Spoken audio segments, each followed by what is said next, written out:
Hello students, अस्सलाम वालेकुम। उम्मीद करता हूँ आप खैरियत से होंगे। आप देख रहे हैं मैथ्स विद तलहा। आज का जो हमारा टॉपिक है वो आज बड़ा ही बेसिक सा है, introduction of number system.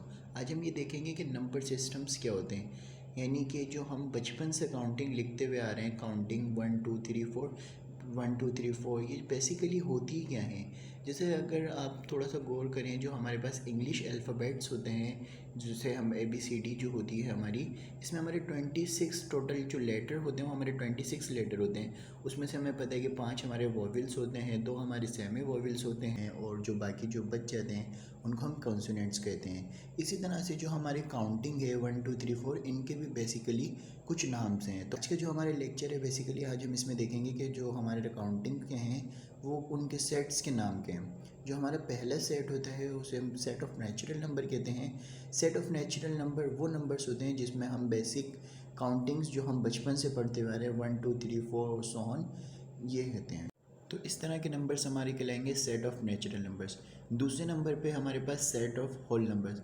Set of whole numbers क्या होता है, सिर्फ वही नेचुरल नंबर्स होते हैं, सिर्फ हम इसके अंदर ज़ीरो को और शामिल कर देते हैं। यानी कि जो हमारा सेट ऑफ होल नंबर्स होता है वो होता है 0 1 2 3।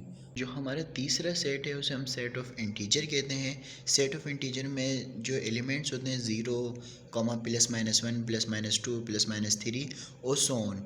जो पॉजिटिव जेड इंटीजर होते हैं उसके अंदर 1 2 3 और सो ऑन होते हैं। जो नेगेटिव इंटीजर्स होते हैं -1 -2 -3 होते हैं, इनको हम नेगेटिव इंटीजर्स कहते हैं। जो चौथे नंबर पे हमारा सेट है सेट ऑफ इवन इंटीजर्स। तो सेट ऑफ इवन इंटीजर्स में कौन कौन से एलिमेंट आते हैं, 0 plus minus 2, plus minus 4, plus minus 6, plus minus 4 और सो। इसी तरह से पाँचवें नंबर पे हमारे पास है set of odd integers. Odd integers क्या होते हैं, 0 plus minus 1, plus minus 3, plus minus 5, plus minus 6, ये हमारे सेट ऑफ ऑड इंटीजर्स होते हैं। छठे नंबर पे हमारे पास सेट ऑफ प्राइम नंबर। ये मोस्ट इंपॉर्टेंट है, इसे ज़रा ध्यान से देखिएगा।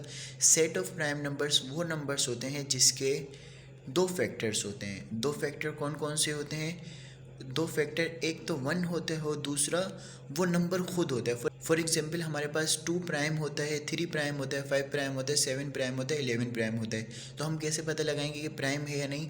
देखें, जो हमारा हम सिलेक्ट कर रहे हैं 2 को, 2 के हमारे एग्जैक्टली दो फैक्टर हैं। 1 के टेबल में भी 2 आते हैं और 2 अपने ही टेबल में आता है। कोई ऐसा नंबर नहीं है जिसमें टेबल के अंदर 2 है। अगर हम फॉर एग्जांपल अगर हम 11 को चेक करना चाहें कि ये प्राइम है या नहीं, तो हम देखेंगे 1 का टेबल तो लगेगा, 1 का टेबल में तो 11 आता है, और 11 की ही टेबल में आएगा, अदरवाइज इस पर कोई और टेबल नहीं लग सकता। सपोज़ अगर हम 9 को देखें तो 9 1 के टेबल में आता है, 3 के टेबल में आता है और 9 के टेबल में ही आता है। तो लिहाजा 9 जो होगा हमारा प्राइम नंबर नहीं होगा। इसी तरह से अगर हम एक और लेते हैं एग्जांपल, सपोज़ अगर हम 17 देख रहे हैं, 17 को अगर हम चेक करें कि प्राइम नंबर है या नहीं, तो हम देखेंगे 1 के टेबल में 17 आता है, 17 के टेबल में ही 17 आता है, अदरवाइज़ और किसी टेबल में नहीं आता। तो जो हमारा 17 है वो प्राइम नंबर है। Remark, 1 is not a prime number.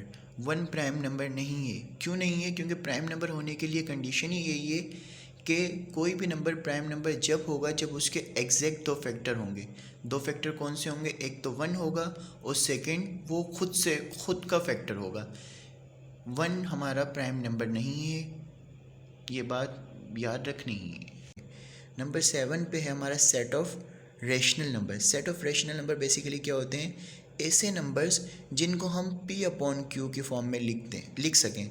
P/Q की फॉर्म में यानी कि फ्रैक्शंस की फॉर्म में लिख सकें, ऐसे नंबर्स हमारे रेशनल नंबर कहलाते हैं। लेकिन हमारा डिनोमिनेटर जो होता है, डिनोमिनेटर कभी भी ज़ीरो नहीं होना चाहिए। जो हमारे पास सेट ऑफ रेशनल नंबर्स के अंदर एलिमेंट आएंगे 1/2, 3/2, इस तरह के एलिमेंट आएंगे, डिनोमिनेटर कभी भी हमारे पास ज़ीरो नहीं होगा। नंबर 7 पे हमारे पास है set of rational numbers. Set of rational numbers basically ऐसे नंबर्स होते हैं जिनको हम P/Q के फॉर्म में लिख सकें। नंबर 8 पे जो है हमारा वो है set of irrational numbers. Irrational number ऐसे नंबर्स को कहते हैं जिनको हम P/Q की फॉर्म में ना लिख सकें। फॉर एग्जांपल √2, √3, पाई, एक्सपोनेंशियल, और एक्सेट्रा हमारे रेशनल नंबर्स होते हैं। नंबर 9 पे हमारे पास है set of real number. Basically set of real number क्या होता है? सेट ऑफ रेशनल नंबर और सेट ऑफ इरेशनल नंबर का यूनियन, यानी कि सेट ऑफ रेशनल नंबर, जितने भी सेट ऑफ रेशनल नंबर हैं, सेट ऑफ इरेशनल नंबर हैं, दोनों को हम मिलाएं तो हमारा क्या बनता है? Set of real number. Last में हमारे पास है set of complex. Set of complex को हम a प्लस बी आयोटा की फॉर्म में लिखते हैं। a जो हमारा होता है रियल पार्ट होता है, b जो होता है वो हमारा इमेजिनरी पार्ट होता है। हम इसको डिनोट c की तरह, ये जो बना हुआ है इस तरह से लिखते हैं, और ये जो इस तरह से जो मतलब a प्लस बी आयोटा की फॉर्म में होते हैं वो हमारे कॉम्प्लेक्स नंबर होते हैं। I hope basic concept of number आपके बिल्कुल क्लियर हो गए होंगे। अगर आपको ये वीडियो अच्छी लगी तो लाइक करें, सब्सक्राइब करें और अपने दोस्तों के साथ शेयर भी करें। जब तक के लिए अल्लाह हाफ़िज़।